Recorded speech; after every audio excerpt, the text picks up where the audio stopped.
ಜಿಂಕೆಯ ವ್ಯಾಮೋಹಕ್ಕೆ ಬಲಿಯಾಗಿ ಜನ್ಮಾಂತರದಲ್ಲಿ ತಾನು ಜಿಂಕೆಯಾಗಿ ಆ ಜಿಂಕೆಯ ಶರೀರವನ್ನು ಬಿಟ್ಟು ಮತ್ತೆ ಅಂಗಿರಸ ಗೋತ್ರದಲ್ಲಿ ಬ್ರಾಹ್ಮಣನ ಮಗನಾಗಿ ಜಡಭರ್ತನಾಗಿ ರಘುಗಣ ರಾಜನಿಗೆ ತತ್ವಜ್ಞಾನದ ಉಪದೇಶವನ್ನ ಮಾಡಿದ ಆ ಜಡಭರ್ತರ ಕಥೆಯನ್ನು ಶುಕಾಚಾರ್ಯರು ಪರೀಕ್ಷಿತ ರಾಜನಿಗೆ ಅತ್ಯಂತ ವಿಸ್ತಾರವಾಗಿ ನಿರೂಪಣೆಯನ್ನ ಮಾಡಿ ಬ್ರಹ್ಮದೇವರ ಮೊಮ್ಮಗನಾದ ಸ್ವಯಂಭುವ ಮನುವಿನ ಹಿರಿಯ ಮಗನಾದ ಪ್ರಿಯವ್ರತ ರಾಜನ ವಂಶದ ಕಥೆಯನ್ನ ಇಲ್ಲಿವರೆಗೆ ಹೇಳಿ ಜಡಭರ್ತನ ವಂಶದಲ್ಲಿ ಮುಂದೆ ಗಯ ಅನ್ನುವ ರಾಜ ಬರ್ತಾನೆ. ಅವನು ಮಾಡುವ ಕರ್ಮಗಳನ್ನ ವಿಸ್ತಾರವಾಗಿ ನಿರೂಪಣೆಯನ್ನ ಮಾಡಿ ಇಲ್ಲಿಗೆ 5 ಜನ ಮಕ್ಕಳ ಕಥೆಯನ್ನ ಶುಕಾಚಾರ್ಯರು ವರ್ಣನ ಮಾಡಿದ್ದಾರೆ. ಆಕೂತಿ, ದೇವಹೂತಿ, ಪ್ರಸೂತಿ,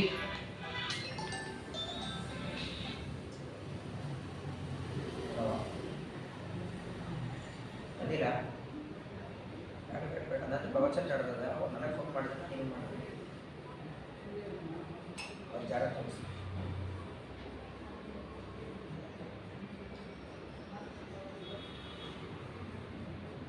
ಆಕೂತಿ, ದೇವಹೂತಿ, ಪ್ರಸೂತಿ 3 ಜನ ಹೆಣ್ಣು ಮಕ್ಕಳ ಕಥೆ, ಪ್ರಿಯವ್ರತ ಉತ್ತಾನಪಾದ ಅನ್ನುವ ಗಂಡು ಮಕ್ಕಳ ಕಥೆಯನ್ನ ಅವರ ವಂಶದಲ್ಲಿ ಬರುವ ಅನೇಕ ರಾಜರ ಕಥೆಗಳನ್ನ ಹೇಳಿ ಇಲ್ಲಿಗೆ ವಂಶಾವಳಿಯ ಕಥೆಯನ್ನ ಮುಗಿಸಿ ಮಧ್ಯದಲ್ಲಿ ಒಂದು ಪ್ರಶ್ನೆಯನ್ನ ಪರೀಕ್ಷಿತರು ಕೇಳುತ್ತಾರೆ. ಹಿಂದೆ ಪ್ರಿಯವ್ರತ ರಾಜನ ಕಥೆಯನ್ನ ಹೇಳುವ ಸಂದರ್ಭದಲ್ಲಿ ಪ್ರಿಯವ್ರತ ರಾಜ ಸಮಗ್ರವಾದ ಭೂಮಂಡಲವನ್ನ ಪ್ರದಕ್ಷಿಣೆ ಮಾಡಿದ ಅಂತ ಒಂದು ಮಾತನ್ನ ಹೇಳಿದ್ರು ಶುಕಾಚಾರ್ಯರು.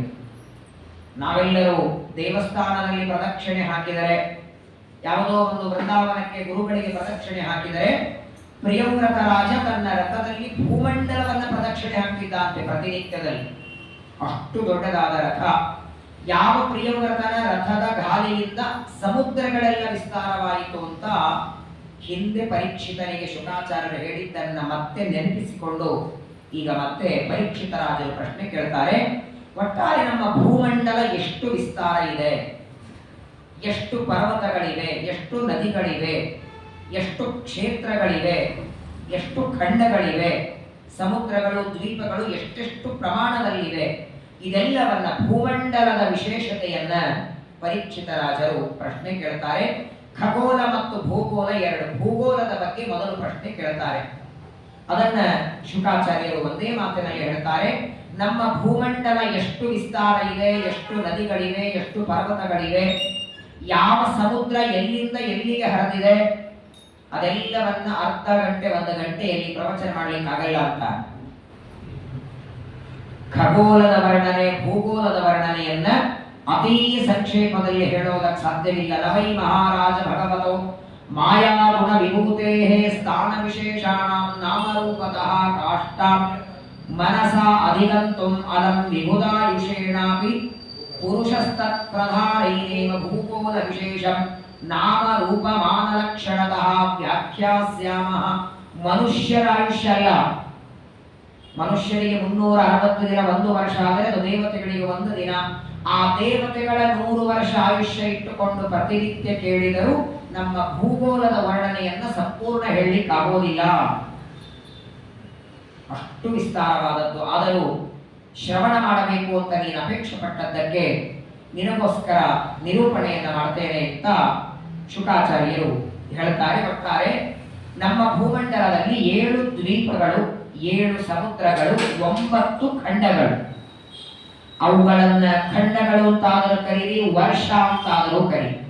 ಸಂಧ್ಯಾ ವಂದನೆ ಮಾಡುವಾಗ ಭರತ ವರ್ಷೆ, ಭರತ ಖಂಡೆ ಅಂತೇಳಿ ನಾವೆಲ್ಲರೂ ವಾಸ ಮಾಡ್ತಾ ಇದ್ದದ್ದು ಭರತ ವರ್ಷ, ಭರತ ಖಂಡದಲ್ಲಿ. ಭರತ ಖಂಡ ಒಂದೇ ಅಲ್ಲ, ಒಟ್ಟಾರೆ 9 ಖಂಡಗಳು. ಮಧ್ಯದಲ್ಲಿ ಇಲಾವತ ಖಂಡ, ಇಲಾವತ ಖಂಡದ ಮೇಲ್ಭಾಗದಲ್ಲಿ ರಮ್ಯಕ, ಹಿರಣ್ಮಯ, ಕುರು 3 ಖಂಡಗಳು ಮೇಲೆ. ಇಲಾವತ ಖಂಡದ ಕೆಳಭಾಗದಲ್ಲಿ ಕಿಂಪುರುಷ, ಭದ್ರಾಶ್ವ, ಹರಿವರ್ಷ ಹಾಗೂ ಭರತ ಕೆಳಗೆ, ಕೇತುಮಾಲ, ಭದ್ರಾಶ್ವ ಎಡಭಾಗದಲ್ಲಿ ಬಲಭಾಗದಲ್ಲಿ. ಕೆಳಗೆ 3, ಮೇಲೆ 3, ಮಧ್ಯದಲ್ಲಿ 1, ಎಡಕ್ಕೊಂದು, ಬಲಕ್ಕೊಂದು 9 ಖಂಡಗಳಿಂದ ಯುಕ್ತವಾದದ್ದು ನಮ್ಮ ಭೂಗೋಳ. ಅದರಲ್ಲಿ ಮಧ್ಯದಲ್ಲಿ ಇರೋದು ಇಲಾವತ ಖಂಡ. ಇಲಾವತ ಖಂಡದ ಮಧ್ಯದಲ್ಲಿ ಇರೋದು ಜಂಬೂ ದ್ವೀಪ. ನಾವೆಲ್ಲರೂ ಸಂಧ್ಯಾವಂದನೆಯನ್ನು ಮಾಡುವಾಗ ಜಂಬೂ ದ್ವೀಪೆ ಭರತ ವರ್ಷೆ ಭರತಖಂಡೆ ಅಂತ ಹೇಳ್ತೇವೆ. ಒಟ್ಟಾರೆ 7 ದ್ವೀಪಗಳಿಂದ ಯುಕ್ತವಾದದ್ದು ನಮ್ಮ ಭೂಗೋಳ. ಮಧ್ಯದಲ್ಲಿ ಜಂಬೂ ದ್ವೀಪ, ಅದರ ಮೇಲ್ಭಾಗದಲ್ಲಿ ಪ್ಲಕ್ಷ, ಶಾಲ್ಮಲಿ, ಕೃಷ, ಕ್ರೌಂಚ, ಶಾಖ, ಪುಷ್ಕರ 7 ದ್ವೀಪಗಳಿಂದ ಯುಕ್ತವಾದದ್ದು. ಒಂದೊಂದು ದ್ವೀಪಕ್ಕೂ ಸಮುದ್ರಗಳು ಆವರಿಸಿಕೊಂಡಿವೆ. 2 ಸಮುದ್ರಗಳು ಒಂದಕ್ಕೆ ಸೇರಿಕೊಂಡದ್ದನ್ನು ದ್ವೀಪ ಅಂತ ಕರೀತಾರೆ. ಎಲ್ಲ ಸಮುದ್ರಗಳಿಂದ ಆವೃತವಾದ 9 ಖಂಡಗಳಿಂದ ಯುಕ್ತವಾದದ್ದು ಭೂಮಂಡಲ. ಏಷಾಂ ಮಧ್ಯೆ ಇಲಾವೃತಂ ನಾಮ ಅಭ್ಯಂತರ ವರ್ಷಂ ಯಸ್ಯ ರಾಭ್ಯಾಂ ಅವಸ್ಥಿತಃ ಸಂವರ್ಣಃ ಕುಲಗಿರಿರಾಜೋ ಮೇರುವದ್ಭಿಃ. 9 ಖಂಡಗಳಲ್ಲಿ ಮಧ್ಯದಲ್ಲಿ ಇಲಾವೃತ ಖಂಡ ಇದೆ. ಇಲಾವೃತ ಖಂಡದ ಮಧ್ಯದಲ್ಲಿ ಮೇರು ಪರ್ವತ. ಆ ಮೇರು ಪರ್ವತ ಇದ್ದದ್ದು 1,00,000 ಯೋಜನ ಎತ್ತರವಾದದ್ದು ಮೇರು ಪರ್ವತ. ಮೇರು ಪರ್ವತದ 16,000 ಯೋಜನ ಭೂಮಿಯಲ್ಲಿ ಹೋಗಿದೆ. 16,000 ತಾವತ 16,000 ಭೂಮಿಯೊಳಗೆ ಹೋಗಿದೆ ಮೇರು ಪರ್ವತ. ಇನ್ನು 84,000 ಮೇಲೆ ಇದೆ. ಮೇರು ಪರ್ವತ ಕೆಳಗಿನಿಂದ ಸಣ್ಣದು, ಮೇಲೆ ಬರ್ತಾ ಬರ್ತಾ ಅಗಲಾಗಿ ಬರ್ತದೆ. ಮೇರು ಪರ್ವತ ಒಟ್ಟಾರೆ ಭೂಮಿಯಿಂದ ಆರಂಭ ಮಾಡಿ ಮೇಲ್ಗಡೆವರೆಗೆ 1,00,000 ಯೋಜನದಲ್ಲಿ ಮೇಲ್ಗಡೆ 32,000 ಯೋಜನ. ಇಲ್ಲಿ ನೋಡಿ, ಇದು ಸಣ್ಣ ಭಾಗ. ಇಲ್ಲಿಂದ ಪ್ರಾರಂಭವಾಗಿ ಹೀಗೆ ದೊಡ್ಡದಾಗ್ತಾ ಆಗ್ತಾ ಆಗ್ತಾ ಹೀಗೆ ಬರ್ತದೆ. ಇದು ಮೇರು ಪರ್ವತದ ಮೇಲ್ಭಾಗದಲ್ಲಿರುವಂತಹ ಸ್ಥಳ. ಇದು ಒಟ್ಟಾರೆ ಮೇರು ಪರ್ವತ ಇದ್ದದ್ದು 1,00,000 ಯೋಜನ ಎತ್ತರ. 16,000 ಯೋಜನ ಮೇರು ಪರ್ವತ ಭೂಮಿಯಲ್ಲಿ ಹೋಗಿದೆ. 84,000 ಯೋಜನ ಎತ್ತರದಲ್ಲಿದೆ.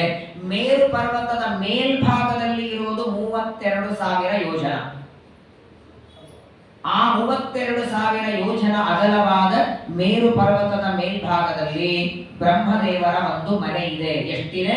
10,000 ಯೋಜನ ಅಗಲವಾದ ಮನೆ ಮೇರು ಪರ್ವತದ ಮೇಲ್ಭಾಗದಲ್ಲಿ. ಆ ಮನೆಗೆ ಶತಕೋಟಿ ಅಂತ ಹೆಸರು.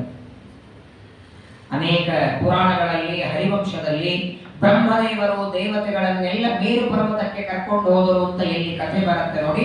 ಆ ಮೇರು ಪರ್ವತದಲ್ಲಿ ಇರುವ ತಮ್ಮ ಮನೆ ಶತಕೋಟಿ ಅನ್ನುವ ಮನೆಯಲ್ಲಿ ಏನಾದರೂ ದೇವತೆಗಳಿಗೆ ವಿಶೇಷವಾದ ವಾರ್ತೆ ಹೇಳೋದಿದ್ರೆ ಬ್ರಹ್ಮದೇವರು ಅಲ್ಲಿಗೆ ಬರ್ತಾರೆ. ತುಂಬಾ ಕಷ್ಟ ಇದೆಲ್ಲ. ಒಟ್ಟಾರೆ ರಾಜರ ಕಥೆಗಳನ್ನ ಕೇಳಬಹುದು. ಆ ರಾಜ ಅಲ್ಲಿ ಹೋದ್ರು, ಇಲ್ಲಿ ಹೋದ್ರು, ಅವ್ರಿಗೆ ಹೊಡೆದ್ರು, ಇವ್ರಿಗೆ ಹೊಡೆದ್ರು, ರಾಜ್ಯ ಆಳಿದ್ರು.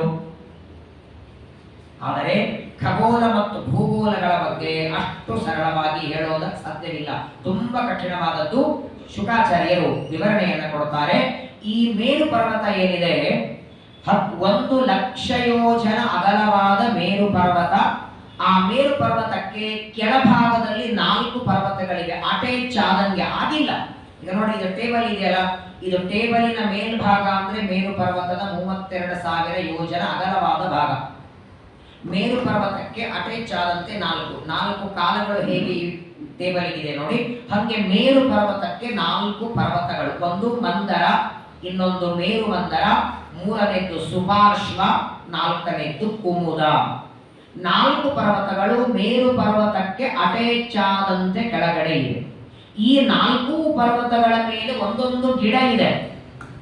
ಮೇರು ಪರ್ವತದ ಕೆಳಗಡೆ ಇರುವ ಮಂದರ ಪರ್ವತದ ಮೇಲೆ ಮಾವಿನ ಹಣ್ಣಿನ ಗಿಡ, ಮೇರು ಮಂದರ ಪರ್ವತದ ಮೇಲೆ ನೀರಿನ ಹಣ್ಣಿನ ಗಿಡ, ಇನ್ನೊಂದು ಕಡೆಗೆ ನೆಗ್ರೋಧ ಆಲದ ಮರ. 4 ಪರ್ವತಗಳಲ್ಲಿ 4 ಗಿಡಗಳು. ಒಂದೊಂದು ಗಿಡ 1,000 ಯೋಜನ ಅಗಲವಾಗಿ 1,000 ಯೋಜನ ಎತ್ತರವಾದದ್ದು. ಎಲ್ಲಿದೆ ಆಚಾರ್ಯ ಮೇರು ಪರ್ವತ? ಹೋಗೋಣ, ಒಂದು ಟ್ರಿಪ್ ಮಾಡ್ಕೊಂಡು ಬರೋಣ. ಯಾರು ಯಾತ್ರೆ ಎಲ್ಲ ಮಾಡಿಸ್ತೀರಲ್ಲ, ಒಂದು ಯಾತ್ರೆ ಮೇರು ಪರ್ವತಕ್ಕೂ ಹಾಕ್ಬಿಡಿ. ಮೇರು ಪರ್ವತ ಎಲ್ಲೋ ಯಾತ್ರೆ ಮಾಡಿಕೊಂಡು ನೋಡಿಕೊಂಡು ಬರ್ತೇವೆ ಅಂದ್ರೆ ಸಾಧ್ಯವಿಲ್ಲ. ಮೋಕ್ಷಕ್ಕೆ ಹೋಗುವಾಗ ಮಾತ್ರ ಕಾಣೋದು ಮೇರು ಪರ್ವತ. ಅದನ್ನ ನೋಡಿ ಮತ್ತೆ ಸಂಸಾರಕ್ಕೆ ಬರೋ ಹಾಗಿಲ್ಲ. ಪ್ಯೂರ ಗೋಲ್ಡ್ ಬಂಗಾರದ ಪರ್ವತ ಮೇರು ಪರ್ವತ. ಬಂಗಾರದ ಮೇರು ಪರ್ವತ. ಮೋಕ್ಷಕ್ಕೆ ಹೋಗುವಾಗ ದಾರಿಯೊಳಗೆ ವಿಷ್ಣು ದೂತರು ಆ ಪರ್ವತದ ದರ್ಶನ ಮಾಡಿಸ್ತಾರೆ, ಕರ್ಕೊಂಡು ಹೋಗ್ತಾರೆ. ಅಂತಹ 1,00,000 ಯೋಜನೆ ಎತ್ತರವಾದಂತಹ ಮೇರು ಪರ್ವತ. ಅದು ಹೇಗಿರತ್ತಂದ್ರೆ ಹತ್ತಿರ ಹೋದ್ರೆ ಈ ಕಾಣುತ್ತೆ ಮೇರು ಪರ್ವತ,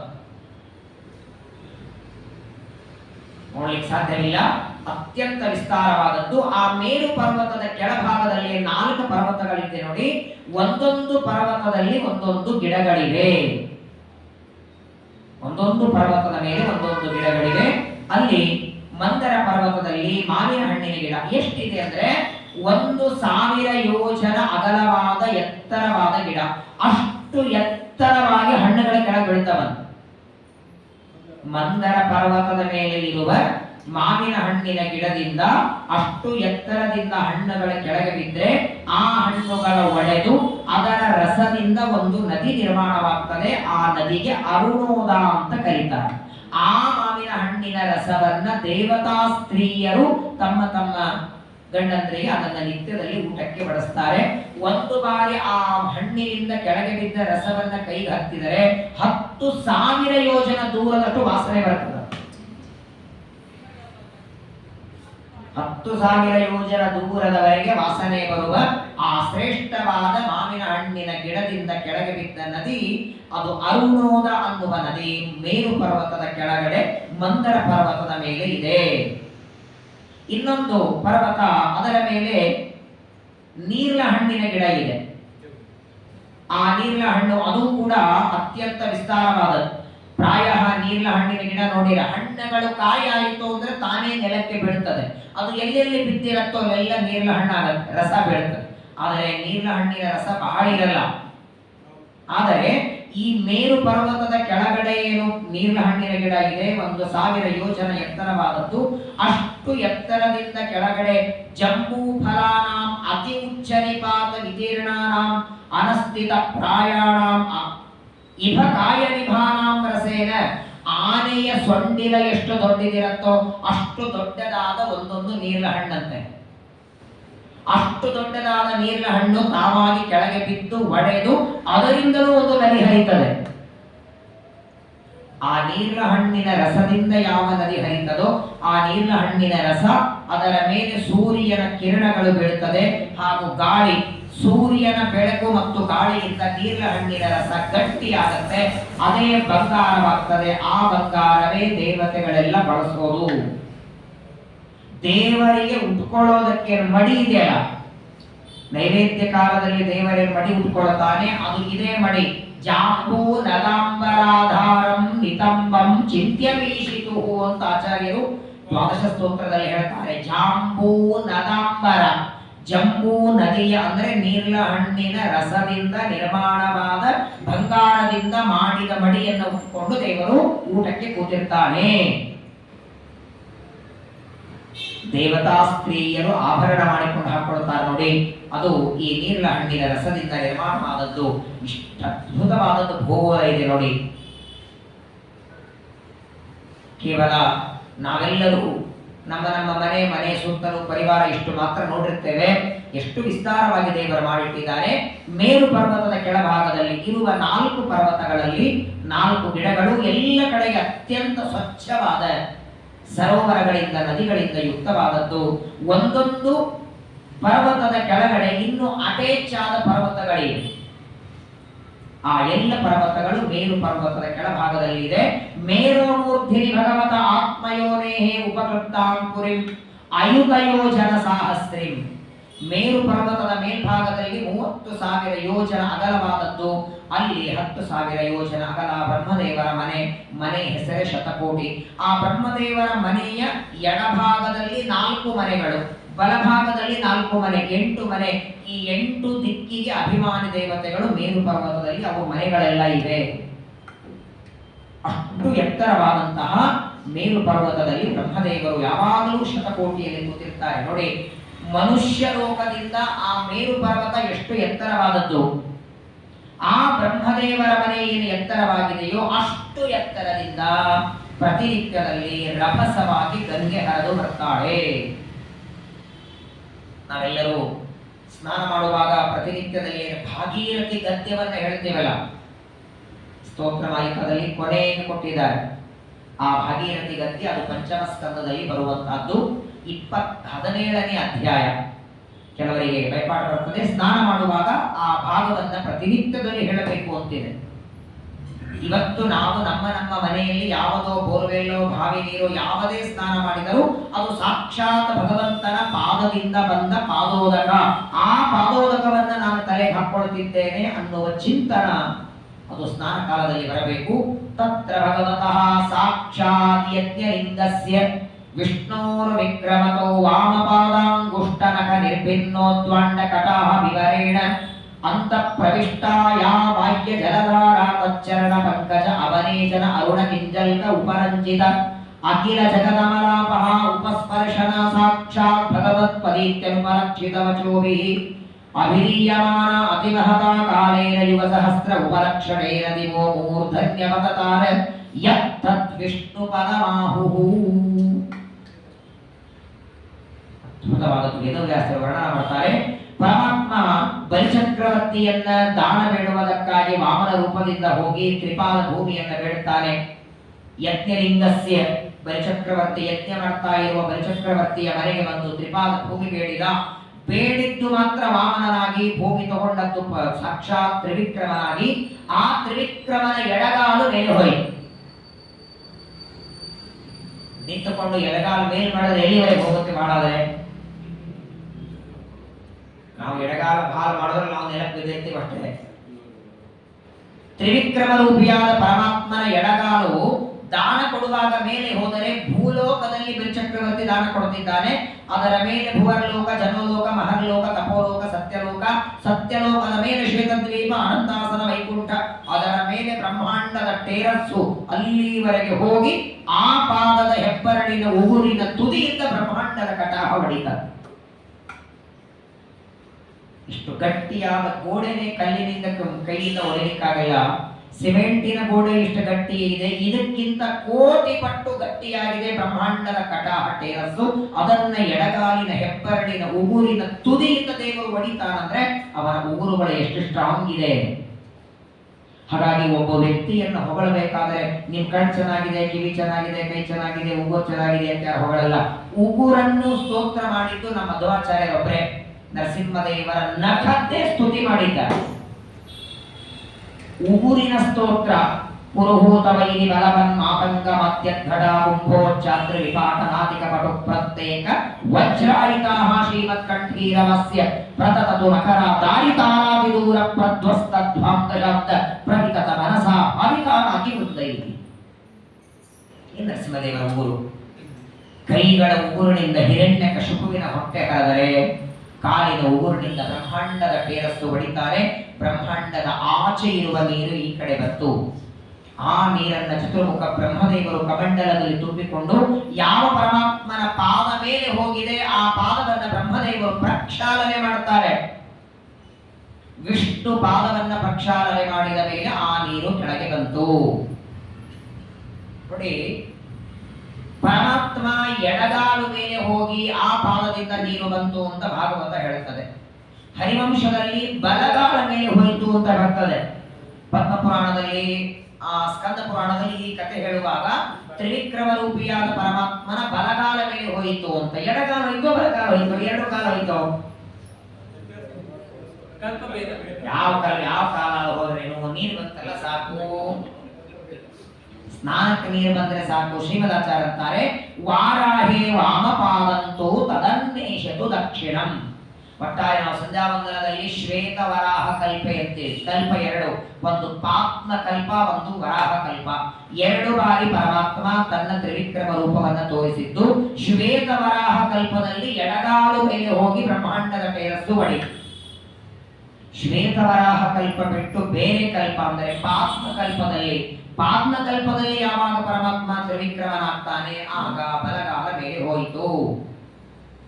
ಆ ಭಗವಂತನ ಎಡಗಾಲಿನ ಉಗುರಿನ ತುದಿಯಿಂದ ಬ್ರಹ್ಮಾಂಡದ ಟೇರಸ್ಸು ಒಡೆದು ಹೊರಗಿದ್ದ ನೀರು ಒಳಗೆ ಬಂತು. ಆ ನೀರನ್ನ ಚತುರ್ಮುಖ ಬ್ರಹ್ಮದೇವರು ತಮ್ಮ ಕಮಂಡಲದಲ್ಲಿ ತುಂಬಿಕೊಂಡು ಅದೇ ಪರಮಾತ್ಮನ ಪಾದ ಪೂಜೆ ಮಾಡ್ತಾರೆ. ತಾಮ್ರ ಪಾದ ಅಲ್ಲ, ಯಾವುದೋ ಹಿತಾಳೆ ಪಾದ ಅಲ್ಲ, ಬೆಳ್ಳಿಯಿಂದ ಮಾಡಿದ ವಿಷ್ಣು ಪಾದವಲ್ಲ, ಸಾಕ್ಷಾತ್ ವಿಷ್ಣು ಪಾದ. ಸಚ್ಚಿದಾನಂದ ರೂಪನಾದ ಪರಮಾತ್ಮನ ಪಾದ ತೊಳಿತಾರೆ. ಆ ಪಾದ ತೊಳೆದ ಮೇಲೆ ಆ ನೀರು ಮೊಟ್ಟ ಮೊದಲು ಬಂದದ್ದು ಎಲ್ಲಿ? ಬ್ರಹ್ಮಾಂಡದ ಆಚೆ ಇರುವ ನೀರು ಒಳಗೆ ಬಂತು. ಬ್ರಹ್ಮದೇವರು ಕಮಂಡಲದಲ್ಲಿ ತುಂಬಿಕೊಂಡು ಪರಮಾತ್ಮನ ಪಾದವನ್ನ ತೊಳೆದ ಮೇಲೆ ಆ ನೀರು ಮೊದಲು ಬಿದ್ದದ್ದು ಧ್ರುವಲೋಕದಲ್ಲಿ. ಮೊದಲು ಭೂಮಿಗೆ ಬರಲಿಲ್ಲ. ಯತ್ರ ಹವಾವ ವೀರೌರತ ಔತ್ತಾನ ಪಾದಿಹಿ ಪರಮ ಭಾಗವತಃ. ಉತ್ತಾನಪಾದರಾಜನ ಮಗರಾದ ಧ್ರುವರಾಜರು ಯಾವ ಲೋಕದಲ್ಲಿ ಇದ್ದಾರೆ? ಯಾವ ಲೋಕದಲ್ಲಿ ಚೇಳಿನ ಆಕಾರದಲ್ಲಿ ಶಿಂಶುಮಾನ ರೂಪದಿಂದ ಪರಮಾತ್ಮ ಇದ್ದಾನೆ, ಆ ಧ್ರುವಲೋಕದಲ್ಲಿ ಮೊದಲು ಬಂದು ಬಿತ್ತಂತೆ ನೀರು. ಬ್ರಹ್ಮಾಂಡದ ಆಚೆ ಇರುವ ನೀರು ಒಳಗೆ ಬಂತು. ಬ್ರಹ್ಮದೇವರು ಪಾದ ತೊಳಿತಾರೆ. ಅದು ಮೊಟ್ಟ ಮೊದಲು ಬಂದದ್ದು ಧ್ರುವಲೋಕದಲ್ಲಿ. ಧ್ರುವಲೋಕದಲ್ಲಿ ಆ ನೀರು ಬಂದಾಗ ಧ್ರುವರಾಜರು ಪ್ರತಿನಿತ್ಯದಲ್ಲಿ ಆ ವಿಷ್ಣು ಪಾದೋದಕವನ್ನು ನಿತ್ಯದಲ್ಲಿ ಪೂಜಾ ಮಾಡ್ತಿದ್ರು. ಧ್ರುವಲೋಕದಿಂದ ಕೆಳಗೆ ಎಲ್ಲಿಗೆ ಬಂತು? ಮತ್ತೆ ಧ್ರುವಲೋಕದಿಂದ ಕೆಳಗೆ ಬರುವಾಗ ಸಪ್ತ ಋಷಿಗಳ ಲೋಕಕ್ಕೆ ಬಂತು.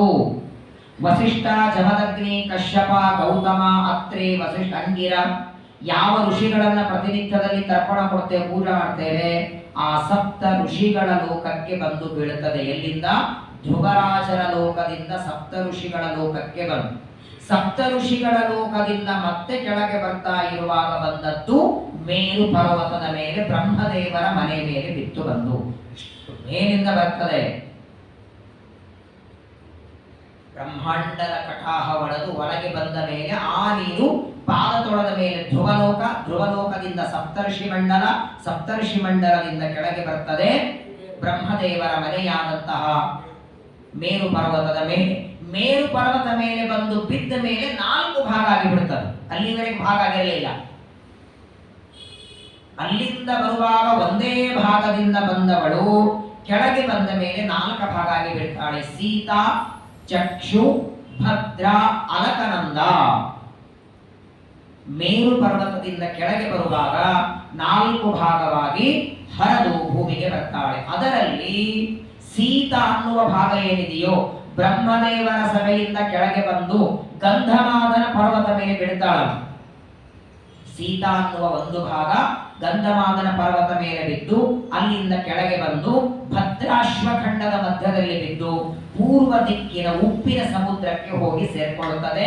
ಸೀತಾ ಅನ್ನುವ ಮೊದಲನೇ ಭಾಗ. ಎರಡನೇದು ಚಕ್ಷು ಅನ್ನುವ ಭಾಗ ಏನಿದೆ ಅದು ಮೇರು ಪರ್ವತದಿಂದ ಕೆಳಗೆ ಬಂದು ಕೇತುಮಾಲ ಖಂಡದಲ್ಲಿ ಬಿದ್ದು ಪಶ್ಚಿಮ ಸಮುದ್ರವನ್ನ ಸೇರ್ಕೊಳ್ಳುತ್ತದೆ. ಭದ್ರ ಅನ್ನುವ 3ನೇ ಭಾಗ ಅದು ಕೂಡ ಉತ್ತರ ದಿಕ್ಕಿನಿಂದ ಕೆಳಗೆ ಬಂದು ಕೇಸರ ಪರ್ವತದಿಂದ ಕೆಳಗೆ ನೀಲಗಿರಿ ಪರ್ವತ, ಶತಶೃಂಗ ಪರ್ವತದಲ್ಲಿ ಬಂದು ಅಲ್ಲಿಂದ ಕ್ಷೀರ ಸಮುದ್ರಕ್ಕೆ ಸೇರ್ಕೊಳ್ಳುತ್ತದೆ. ಕೊನೆ ಭಾಗವಾದ ಅಲಕನಂದ ಏನಿದೆಯೋ ಅದು ದಕ್ಷಿಣ ದಿಕ್ಕಿನಲ್ಲಿ ಮೇರು ಪರ್ವತದಿಂದ ಬ್ರಹ್ಮದೇವರ ಮನೆಯಿಂದ ಹೊರಟು ಅನೇಕ ಪರ್ವತಗಳ ದಾಟ್ತಾ ಹಿಮಕೂಟಕ್ಕೆ, ಹಿಮಾಲಯಕ್ಕೆ ಬಂದು ಸೇರ್ತದೆ.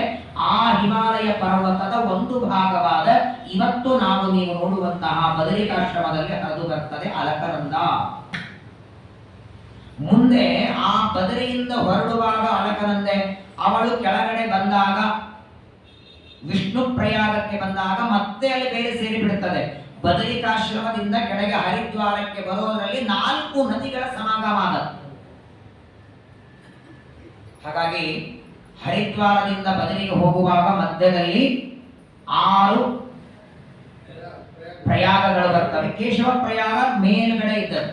ಅದು ಬಿಟ್ಟು ಕರ್ಣ ಪ್ರಯಾಗ, ದೇವ ಪ್ರಯಾಗ, ರುದ್ರ ಪ್ರಯಾಗ, ವಿಷ್ಣು ಪ್ರಯಾಗ, ಈ ಎಲ್ಲ ಪ್ರಯಾಗಗಳಲ್ಲಿ ಅಲಕನಂದ ಮೇಲಿಂದ ಹರಿದು ಬರ್ತಾಳೆ. ಅದರ ಮಧ್ಯದಲ್ಲಿ ಗಂಗಾ ಬಂದು ಸೇರ್ಕೋತಾಳೆ.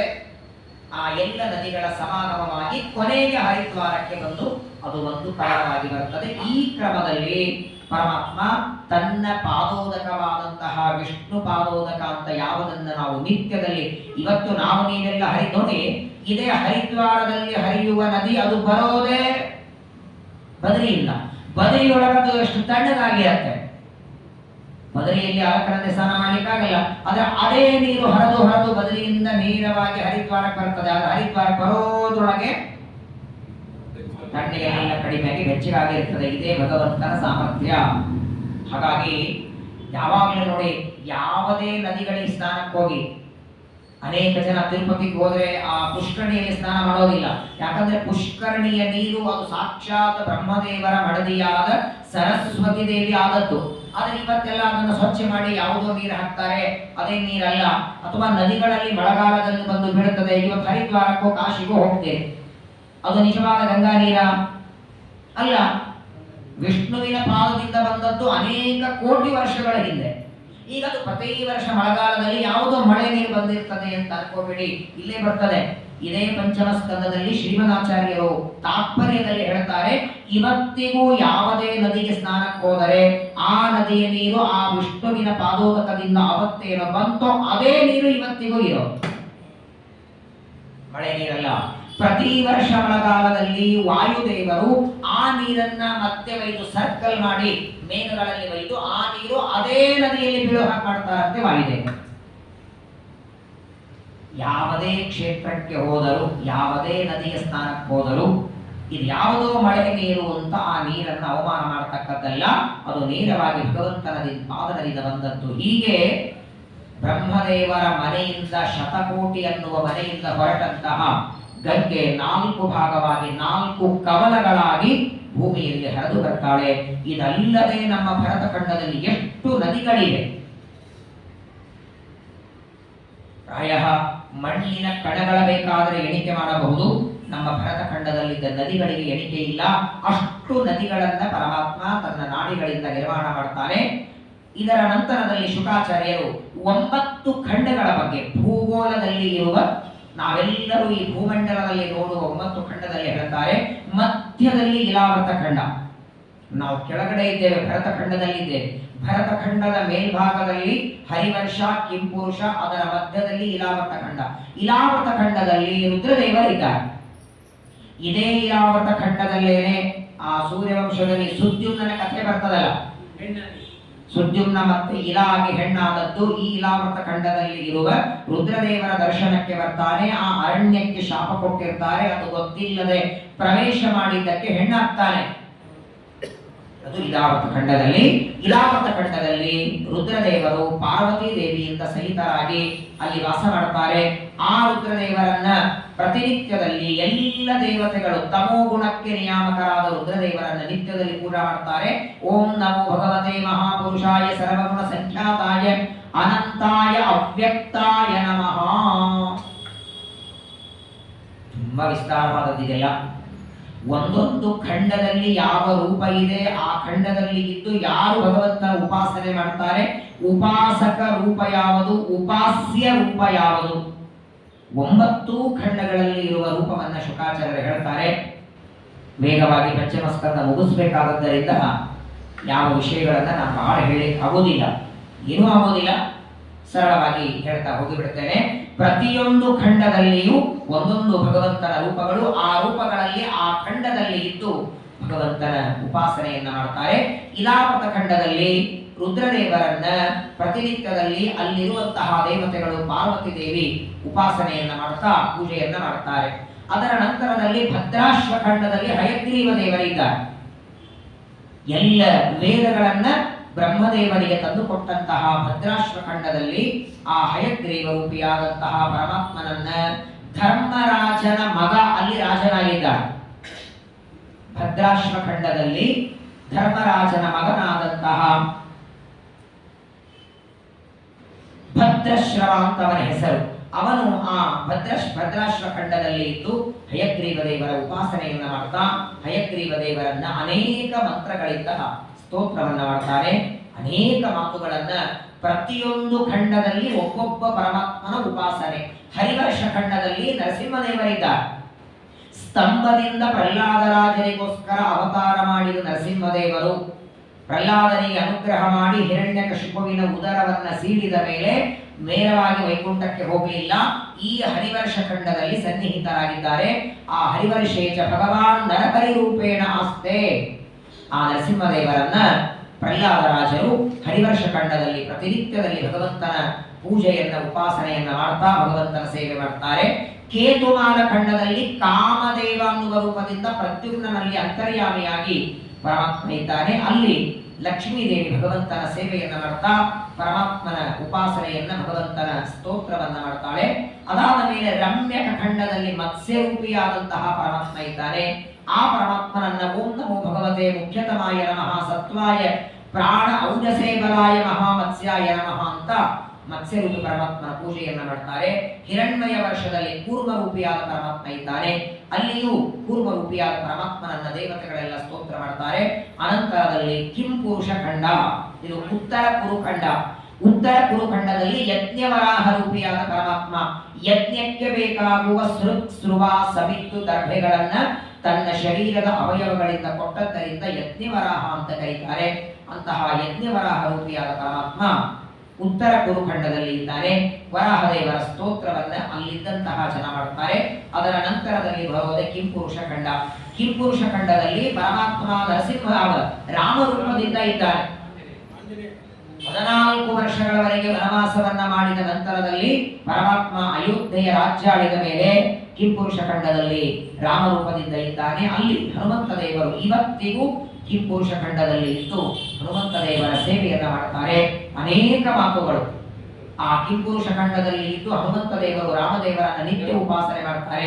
ಯಾವ ಪರಮಾತ್ಮ ತನ್ನ ಹೆಂಡತಿಯಾದ ಲಕ್ಷ್ಮೀದೇವಿಯನ್ನ ವಕ್ಷಸ್ಥಳದಲ್ಲಿ ಇಟ್ಟಿದ್ದಾನೆ, ಎಂದಿಗೂ ಲಕ್ಷ್ಮೀ ನಾರಾಯಣನಿಗೆ ವಿಯೋಗ ಇಲ್ಲ. ಅವರಿಬ್ಬರು ಬೇರೆಯಾದರು ಅಂತ ಚಿಂತನೆ ಮಾಡಿದರೆ ಮಹಾ ಅನರ್ಥ ಇದೆ. ಅಂತಹ ರಾಮರೂಪಿಯಾದ ಪರಮಾತ್ಮನ ಉಪಾಸನೆಯನ್ನ ಕಿಂಪುರುಷ ಖಂಡದಲ್ಲಿ ಹನುಮಂತ ದೇವರ ಮಾಡ್ತಾರೆ.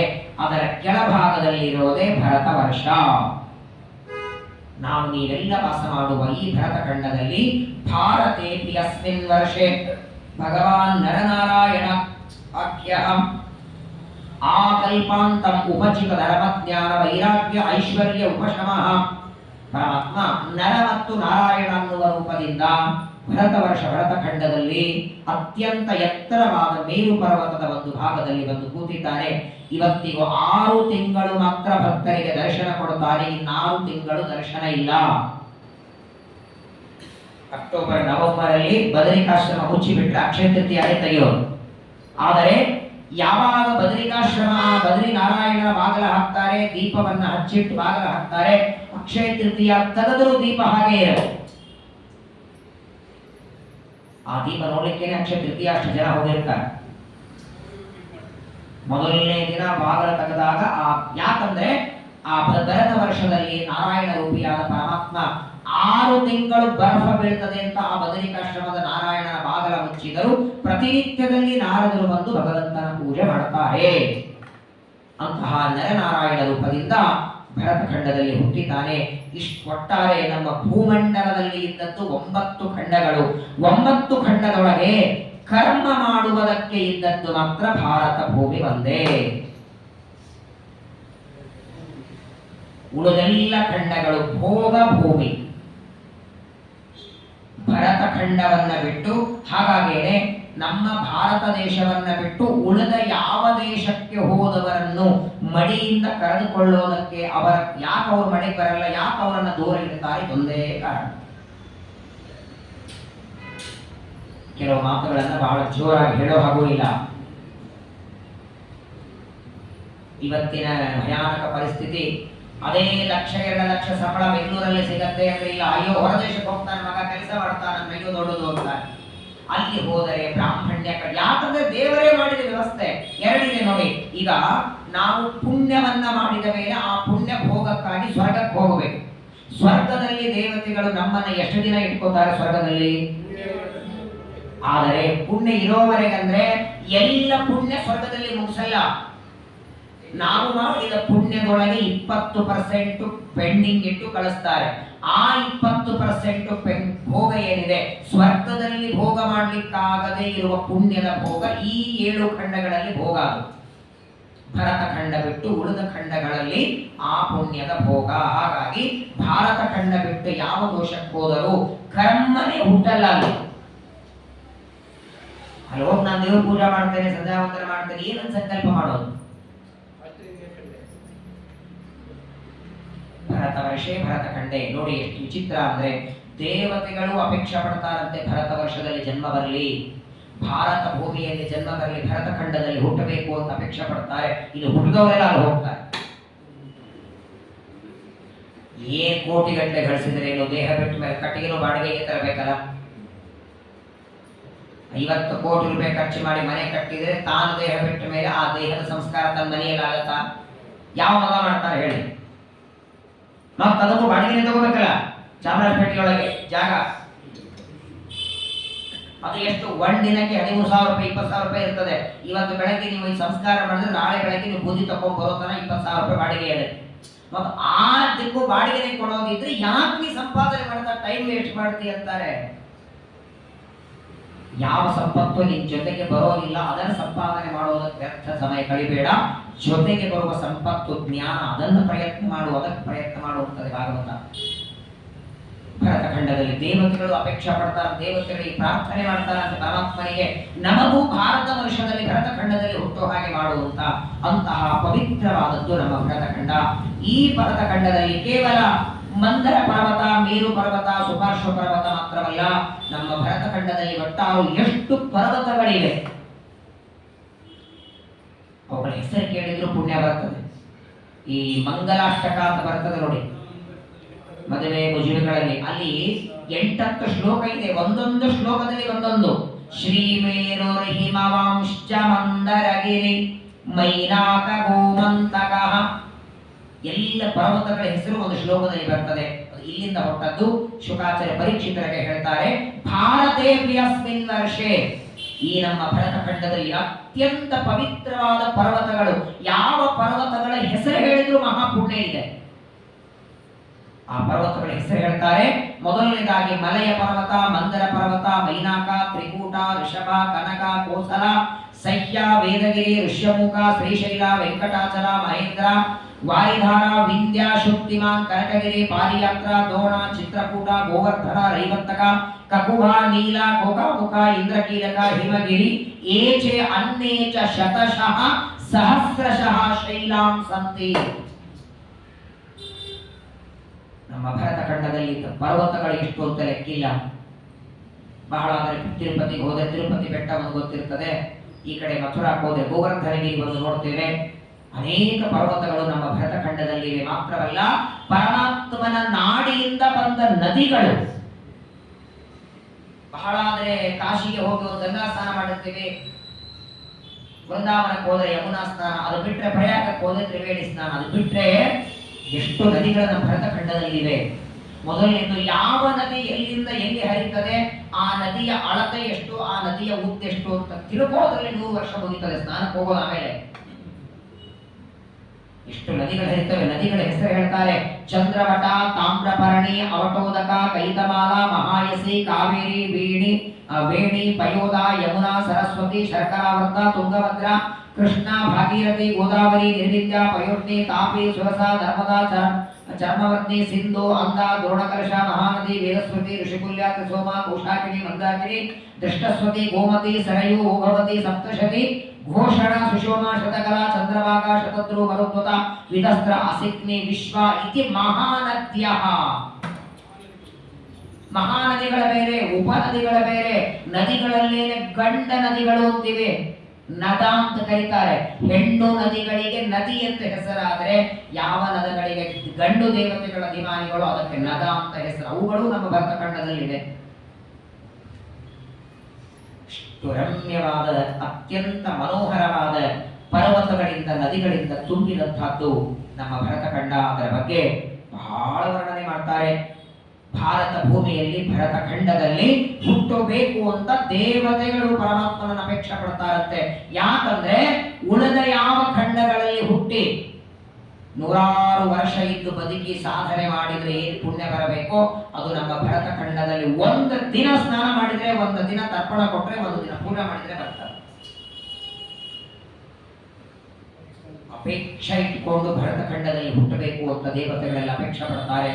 ಅಂತಹ ಭರತ ಖಂಡದಲ್ಲಿ ಜಂಬೂ ದ್ವೀಪದ ಮಧ್ಯದಲ್ಲಿ ಮೇರು ಪರ್ವತದ ಕೆಳಭಾಗದಲ್ಲಿ ನಾವೆಲ್ಲರೂ ವಾಸ ಮಾಡ್ತೇವೆ. ಆ ಮೇರು ಪರ್ವತದ ಕೆಳಭಾಗದಲ್ಲಿ ಇರುವಾಗ, ಅದಕ್ಕಾಗಿ ಸಂಧ್ಯಾವಂದನೆ ಮಾಡುವಾಗ ಮೇರೋಹೋ ದಕ್ಷಿಣ ದಿಕ್ಕಾಗೆ, ಮೇರು ಪರ್ವತ ದಕ್ಷಿಣ ಭಾಗದಲ್ಲಿ. ಇವತ್ತು ನಾವೆಲ್ಲರೂ ಬದರಿಕಾಶ್ರಮದಲ್ಲಿ ಬದರಿ ನಾರಾಯಣನ ದರ್ಶನಕ್ಕೆ ಹೋಗ್ತೇವೆ. ಅದು ಸಮಗ್ರವಾದ ಹಿಮಾಲಯ ಪರ್ವತ ಇಲ್ಲ, ಹಿಮಾಲಯ ಪರ್ವತದ ಏಕ ದೇಶ, ಒಂದು ಭಾಗ ಅಷ್ಟೇ. ಇವತ್ತು ಬದರಿಯಲ್ಲಿ ಇರುವ ನರನಾರಾಯಣ ರೂಪದಿಂದ ಪರಮಾತ್ಮ ಏನಿದ್ದಾನೆ ಹಿಮಾಲಯ ಪರ್ವತದ ಒಂದು ಭಾಗ. ಹಿಮಾಲಯ ಪರ್ವತ ಬಹಳ ವಿಸ್ತಾರವಾದದ್ದು. ಆ ಹಿಮಾಲಯದಲ್ಲಿ ನರನಾರಾಯಣ ರೂಪದಿಂದ ಪರಮಾತ್ಮ ಇದ್ದಾನೆ. ಅದನ್ನ ಶುಕಾಚಾರ್ಯರು ನಿರೂಪಣೆ ಮಾಡಿ ಜಂಬೂ ದ್ವೀಪ ಮಧ್ಯದಲ್ಲಿ ಇದೆ.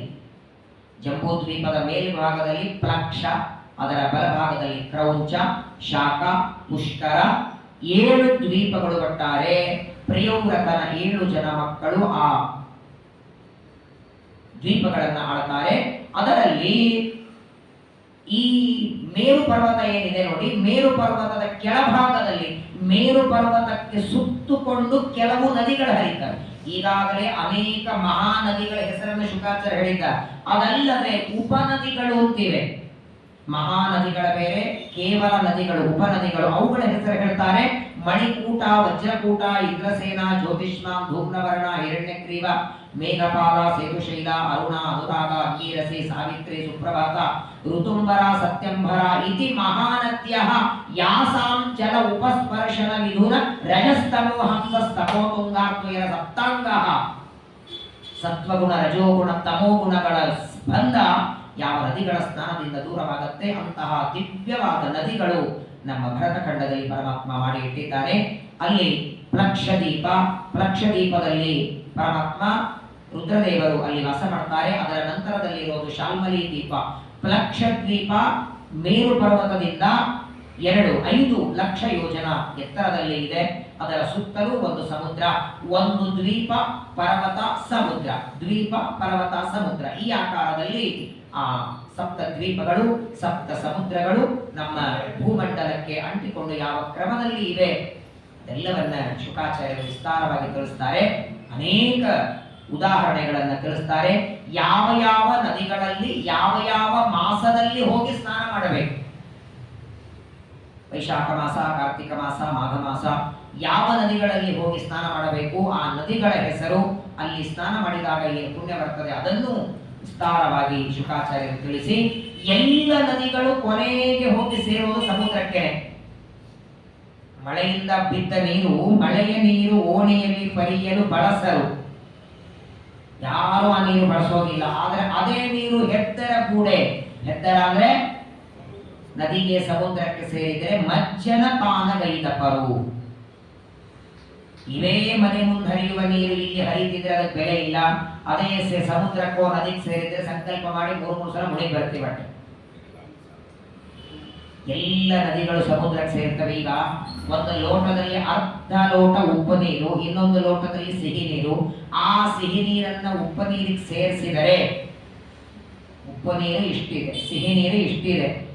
ಸ್ವಲ್ಪ ಹೆಚ್ಚು ಸಿಹಿ ನೀರು ಉಪ್ಪು ನೀರಿಗೆ ಸೇರಿಸಿದರೆ ಆ ಉಪ್ಪು ನೀರು ಸಿಹಿ ಆಗುತ್ತೋ ಇಲ್ಲೋ?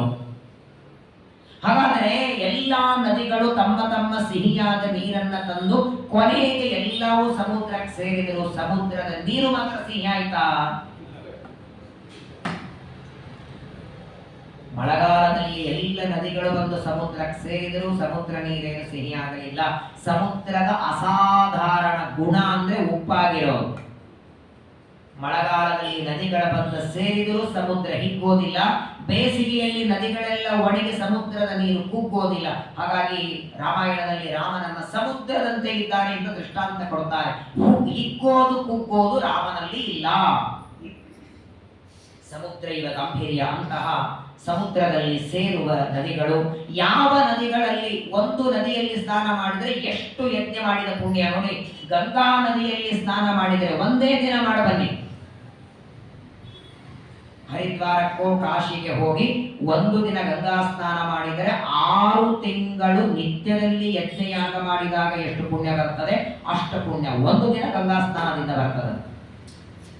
6 ತಿಂಗಳು. ಗೋದಾವರಿಯಲ್ಲಿ, ಚಂದ್ರಭಾಗಾ ನದಿಯಲ್ಲಿ ಅಥವಾ ಕೃಷ್ಣಾ ನದಿಯಲ್ಲಿ ಸ್ನಾನ ಮಾಡಿದರೆ 3 ತಿಂಗಳು.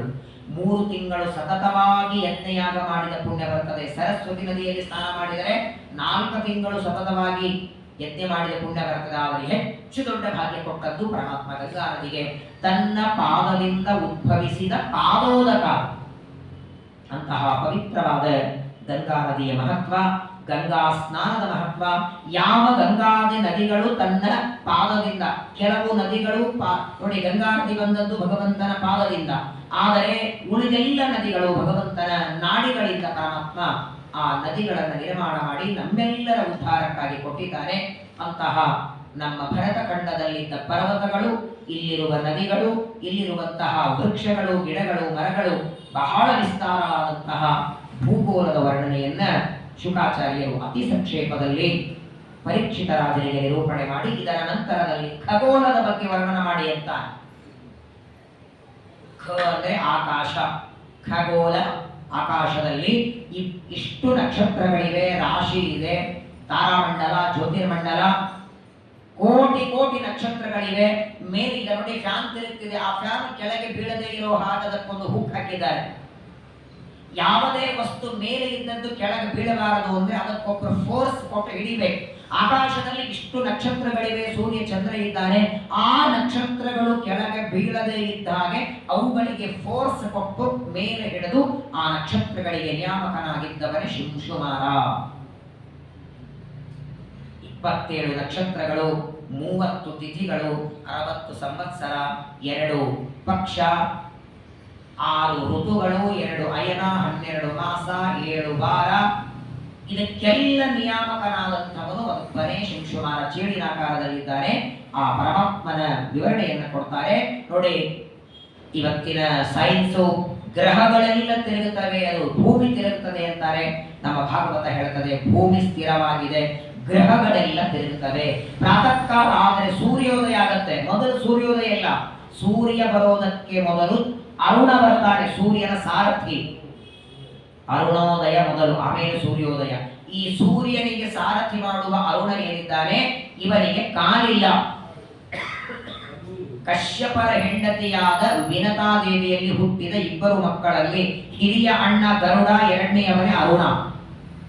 ಈ ಅರುಣನ 2 ಮಕ್ಕಳೇ ಸಂಪಾತಿ, ಜಟಾಯು. ರಾಮಾವತಾರದಲ್ಲಿ ರಾಮನ ಸೇವೆ ಮಾಡಿ ಯಾವ ಜಟಾಯುವಿಗೆ ರಾಮ ತಾನೇ ಬೆಂಕಿ ಕೊಡ್ತಾನೆ, ಆ ಜಟಾಯು ಈ ಅರುಣನ ಮಗ ಅವನು. ಈ ಸೂರ್ಯನಿಗೆ ಸಾರಥಿ ಮಾಡೋದಕ್ಕೆ ಅರುಣ ರಥವನ್ನ ತರ್ತಾನೆ. ಪ್ರಾತಃ ಕಾಲದಲ್ಲಿ ಸೂರ್ಯ ರಥದಲ್ಲಿ ಬಂದು ಕೂಡ್ತಾನೆ. ಆ ಸೂರ್ಯನ ರಥೋತ್ಸವ ಶುರುವಾಗತ್ತೆ. ಪರಡೆ ರಥ ಸಪ್ತಮಿ ಅಂತ ನಾವೇನು ಮಾಘ ಮಾಸದಲ್ಲಿ ಪ್ರತಿನಿತ್ಯ ಆಚರಣೆ ಮಾಡ್ತೀವಲ್ಲ, ಸೂರ್ಯ ರಥದಲ್ಲಿ ಕೂತು ಸಂಚಾರ ಮಾಡುವ ಕಾಲ. ಒಂದು ದಿನಕ್ಕೆ ಸೂರ್ಯ ರಥದಲ್ಲಿ ಎಷ್ಟು ಕಿಲೋಮೀಟರ್ ಸಂಚಾರ ಮಾಡ್ತಾನೆ? ಬೆಳಗ್ಗೆ 6 ಗಂಟೆಗೆ ಎದ್ದು ಒಂದು ಗಾಡಿಯಲ್ಲಿ ಪೆಟ್ರೋಲ್ ತುಂಬಿಸ್ಕೊಂಡು ರಾತ್ರಿ 6 ಗಂಟೆವರೆಗೆ ಎಷ್ಟು ಕಿಲೋಮೀಟರ್ ಡ್ರೈವಿಂಗ್ ಮಾಡಬಹುದು? Non stop. ಎಲ್ಲಿ ತಿನ್ನೋದಿಲ್ಲ, ಉಣೋದಿಲ್ಲ, ಬರೇ ಓಡಾಡಿ ಬಂದ್ರೆ 1 ಕಿಲೋಮೀಟರ್ ಲೆಕ್ಕ ಹಾಕೊಳ್ಳಿ. ಬೆಳಗ್ಗೆ 6 ಗಂಟೆಯಿಂದ ಸಾಯಂಕಾಲ 6 ಗಂಟೆವರೆಗೆ ನಾನ್ ಸ್ಟಾಪ್ ನಾವು ಗಾಡಿಯಲ್ಲಿ ನಡೆದರೆ, ನಡೆಯೋದು ಬೇಡ, ರಥ ಗಾಡಿಯಲ್ಲಿ ಹೋದರೆ ಎಷ್ಟು ಕಿಲೋಮೀಟರ್ ಹೋಗ್ಬೋದು? 50, 100, 200, ಬಹಳ ಆದರೆ 600, 700. ಆದರೆ ನೋಡಿ, ಒಂದು ದಿನ ಹೀಗೆ ನಾನ್ ಸ್ಟಾಪ್ ಪ್ರಯಾಣ ಮಾಡಿ ಊರಿಗೆ ಬಂದ್ರೆ 3 ದಿನ ರೆಸ್ಟ್ ಬೇಕು. ಆದರೆ ಸೂರ್ಯ ಪ್ರತಿನಿತ್ಯದಲ್ಲಿ ಅರುಣೋದಯ ಆದರೆ 6 ಕಾಲಿಗೆ ಸೂರ್ಯ ರಥದಲ್ಲಿ ಕೂಡುತ್ತಾನೆ. ಸಾಯಂಕಾಲ ಸೂರ್ಯಾಸ್ತ ಆಗೋದರೊಳಗೆ ಸೂರ್ಯ ಪ್ರತಿನಿತ್ಯದಲ್ಲಿ 9,50,00,000 ಯೋಜನ ಹೋಗ್ತಾನಂತೆ. ಪರ್ ಡೇ ಯೋಜನ, 1 ಯೋಜನ ಅಂದ್ರೆ 12 ಮೈಲು. 9,50,00,000 ಯೋಜನ ಪ್ರತಿನಿತ್ಯ ಸೂರ್ಯನ ಸಂಚಾರ ಇರ್ತದೆ. ಅರ್ಘ್ಯ ಕೊಡೋರು ನಾವು 9 ಗಂಟೆಗೆ ಬಂದ್ರು ಅವ ಅರ್ಘ್ಯ ಬರಬೇಕು. ನಾವೆಲ್ಲ ತಡ ಮಾಡಿ ಎದ್ದೀವಿ ಅಂತ ಸೂರ್ಯ ತಡ ಮಾಡೋ ಹಾಗಿಲ್ಲ. ಆ ಸೂರ್ಯ, ಚಂದ್ರ, ಮಂಗಳ, ಬುಧ, ಗುರು, ಶುಕ್ರ, ಶನಿ, ರಾಹು, ಕೇತು 9 ಗ್ರಹಗಳು 12 ರಾಶಿಗಳಲ್ಲಿ ಸಂಚಾರ ಮಾಡ್ತಾರೆ. ಆ ಗ್ರಹಗಳ ಸಂಚಾರ ಹೇಗಿರ್ತದೆ? ತುಂಬಾ ವಿಸ್ತಾರವಾದದ್ದಿದೆ, ಬೇಗ ಮುಗಿಸ್ಬೇಕಾದ್ದರಿಂದ ನಾಳೆಗೆ ಭಾನುವಾರ ಒಂದು ದಿನ ಸಾಯಂಕಾಲ 5:30ಯಿಂದ 6:00ವರೆಗೆ ನಾಳೆ ಒಂದು ದಿನ ಪ್ರವಚನ. ಸೋಮವಾರದಿಂದ 6:30ಯಿಂದ 7:00ವರೆಗೆ ಇರ್ತದೆ. ನಾಳೆಗೆ ಪಂಚಮ ಸ್ಕಂದದ ಕೊನೆ ಭಾಗ. ಪಂಚಮ ಸ್ಕಂದದ ಕೊನೆ ಭಾಗದಲ್ಲಿ ಖಗೋಳ ಆ ನಕ್ಷತ್ರಗಳಿಗೆ ಹೇಗೆ ದೇವರು ನಿಯಮನ ಮಾಡ್ತಾನೆ, ಒಂದು ರಾಶಿಯಿಂದ ಇನ್ನೊಂದು ರಾಶಿಗೆ ಒಬ್ಬ ಗ್ರಹ ಬರೋದಕ್ಕೆ ಎಷ್ಟೊತ್ತು ಟೈಮ್ ಬೇಕು, ಒಂದು ನಕ್ಷತ್ರದಿಂದ ಇನ್ನೊಂದು ನಕ್ಷತ್ರ ಎಷ್ಟು ದೂರ ಇರ್ತದೆ, ಒಂದು ರಾಶಿಯಿಂದ ಇನ್ನೊಂದು ಗ್ರಹ ಎಷ್ಟು ದೂರ ಇರ್ತದೆ, ಅದರದ ಲೆಕ್ಕವನ್ನು ಕೊಡ್ತಾರೆ. ಅದನ್ನ ಸಂಕ್ಷೇಪದಲ್ಲಿ ನಾಳೆ ದಿವಸ ತಿಳಿಯೋಣ. ಅದರ ಜೊತೆಗೆ ಪರೀಕ್ಷಿತ ರಾಜರು ಮತ್ತೆ ಪ್ರಶ್ನೆಯನ್ನು ಕೇಳಿದ್ದಾರೆ, ನರಕಗಳು ಎಷ್ಟಿವೆ, ಎಲ್ಲಿವೆ, ನರಕಗಳ ವಿಸ್ತಾರವನ್ನ ಗರುಡ ಪುರಾಣದಲ್ಲಿ ನರಕಗಳ ಬಗ್ಗೆ 84 ಲಕ್ಷ ನರಕಗಳು ಅಂತ ಗರುಡ ಪುರಾಣ ಹೇಳುತ್ತದೆ. ಇಲ್ಲಿಯೂ ಪರೀಕ್ಷಿತರು ನರಕಗಳ ವರ್ಣನೆಯನ್ನು ಕೇಳುತ್ತಾರೆ. ಅದನ್ನು ಶುಕಾಚಾರ್ಯರು ಸಂಕ್ಷೇಪದಲ್ಲಿ ಹೇಳುತ್ತಾರೆ. ಅದನ್ನ ನಾಳೆ ದಿನ ಶ್ರವಣ ಮಾಡಿ ನಾಳೆಗೆ ಪಂಚಮ ಸ್ಕಂದದ ಸಮಾಪ್ತಿಯನ್ನ ಮಾಡಿ ಸೋಮವಾರದಿಂದ 6:30ಯಿಂದ 7:30ವರೆಗೆ 6ನೇ ಸ್ಕಂದದ ಪ್ರಾರಂಭವನ್ನ ಮಾಡೋಣ. ಈ ಖಗೋಳ ಮತ್ತು ಭೂಗೋಳಗಳ ಬಗ್ಗೆ ಅತ್ಯಂತ ವಿಸ್ತಾರವಾಗಿ ಶುಕಾಚಾರ್ಯ ನಿರೂಪಣೆ ಮಾಡ್ತಾರೆ. ನಮ್ಮ ನಿಮ್ಮ ಪ್ರಾಚೀನ ಪುಣ್ಯ, ನಮ್ಮ ಹಿರಿಯರು ಮಾಡಿದ ಪುಣ್ಯ, ತಂದೆ ತಾಯಿಗಳ ಪುಣ್ಯ, ಅತ್ಯಂತ ಶ್ರೇಷ್ಠವಾದ ಭರತ ಖಂಡದಲ್ಲಿ, ಭರತ ವರ್ಷದಲ್ಲಿ ನಮಗೆ ದೇವರು ಜನ್ಮ ಕೊಟ್ಟು ಈ ಕರ್ಮಭೂಮಿಯಲ್ಲಿ ತಂದಿಟ್ಟಿದ್ದಾರೆ. ಇಂತಹ ಪವಿತ್ರವಾದ ಭರತ ಖಂಡದಲ್ಲಿ ನಿರಂತರವಾಗಿ ನಮ್ಮಿಂದ ಸಾಧನೆಯನ್ನ ಮಾಡಿಸ್ತಾ ಜಪ ತಪ ಪಾರಾಯಣ ಪೂಜೆ ನಿತ್ಯದಲ್ಲಿ ಪಾಠ ಪ್ರವಚನವನ್ನ ಮಾಡ್ತಾ ಈ ಜನ್ಮ ಸಾರ್ಥಕವಾಗುವಂತೆ ಮತ್ತೆ ಮರು ಜನ್ಮ ಅಂತಿದ್ದೆ ಮುಂದಿನ ಜನ್ಮಗಳಿದ್ದು ಇದೇ ಭರತ ಖಂಡದಲ್ಲಿ ಭರತ ವರ್ಷದಲ್ಲಿ ಹುಟ್ಟುವಂತೆ ಮಾಡುವಂತ ದೇವರಲ್ಲಿ ಪ್ರಾರ್ಥನೆಯನ್ನ ಮಾಡಿ ಪಂಚಮ ಸ್ಕಂದದ ಸಮಾಪ್ತಿಯನ್ನ ನಾಳೆ ದಿವಸ ಮಾಡಿ ನಾಡಿದ್ದಿನಿಂದ ಷಷ್ಠ ಸ್ಕಂದದ ಪ್ರಾರಂಭ ಮಾಡೋಣ. ಭಾರತೀಯ ಮುಖ್ಯ ಪ್ರಾಣಾಂತರ್ಗತ ಶ್ರೀಕೃಷ್ಣ